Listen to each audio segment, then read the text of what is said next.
In bed with big tobacco.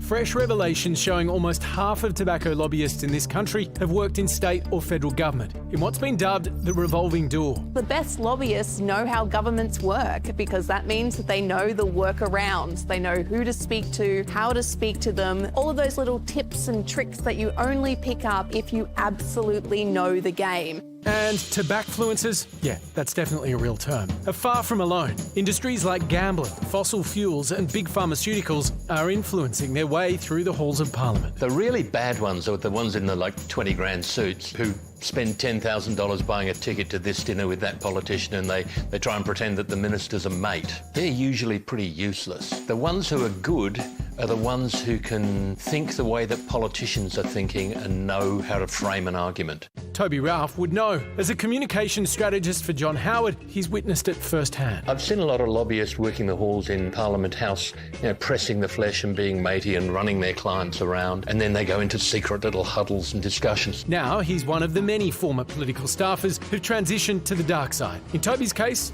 the darker the better. I've worked for lots of clients that people's reaction is, "You're working for who?" And they think they're ghastly, and therefore they think I'm ghastly. It's people like tobacco, live export, nuclear dumping, big banks, big superannuation, mining.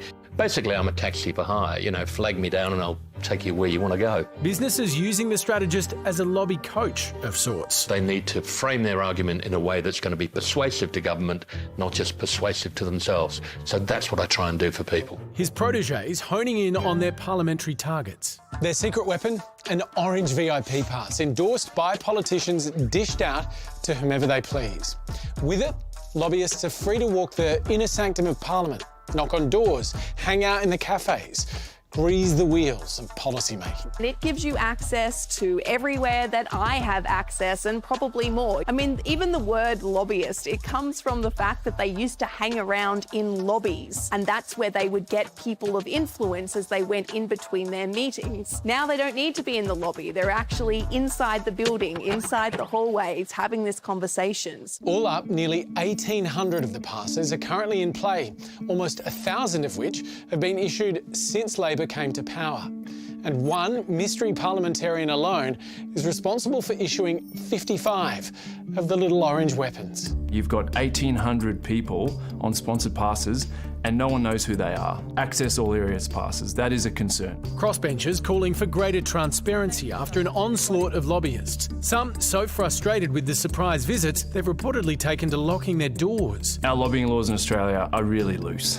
That's something that should be tightened up to ensure that people have confidence in the decisions that are being made by politicians. And there's transparency about who has access to Parliament House, who has the potential to exert more influence on decisions that are being made. But the appetite for change is limited when lobbying is the retirement plan. Nearly a quarter of politicians end up working for special interest groups. One of the most recent ones is probably Christopher Pyne, the former Defence Minister, who's now a lobbyist and has a consulting firm. And lo and behold, they have some weapons contracts and things that they're working towards. Scott Morrison is the latest Polly, rumoured to be eyeing a post-politics lobbying gig. He has a non-paid role at the moment for an American think tank, but that is probably a precursor to him walking into a bigger job as a lobbyist. Now, of course, that's all speculation, but the fact that we are even speculating that a former Prime Minister might actually become a lobbyist says a lot about this revolving door we're talking about. So, is democracy the potential loser in this sordid symbiotic relationship? The threat to democracy is people not knowing who has access to the People's House. That place is crawling with people with these sponsored passes. Let's at least know who they are. It's a check, it's a transparency measure that allows people to see who's in there.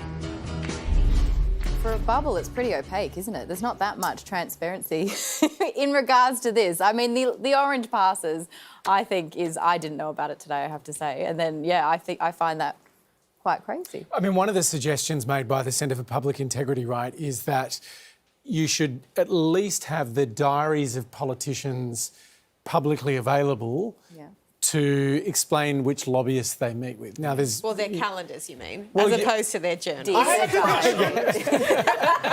Just love Jackie Lambie. I mean, you understand, right, why politicians, MPs particularly, would say it's important that constituents can come and meet me in private. You know, that shouldn't necessarily all be out in the open.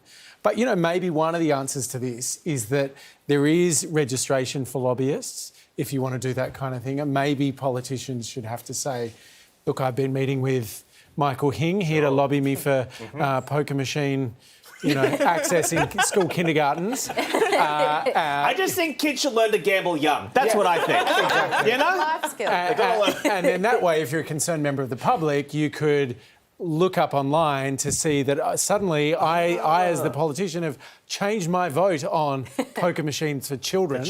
And lo and behold, you and I have been going for happens. Lunches and dinners and whatever else. Is there any element of you feeling sorry for the politicians who have got rid of some of their colleagues that maybe they don't get along with and now they have to get them back in and their lobbyists just like there to run into in the corridors again? I know politicians, we're not meant to feel sorry for them, but sometimes they lose their jobs and they need new jobs. Yeah.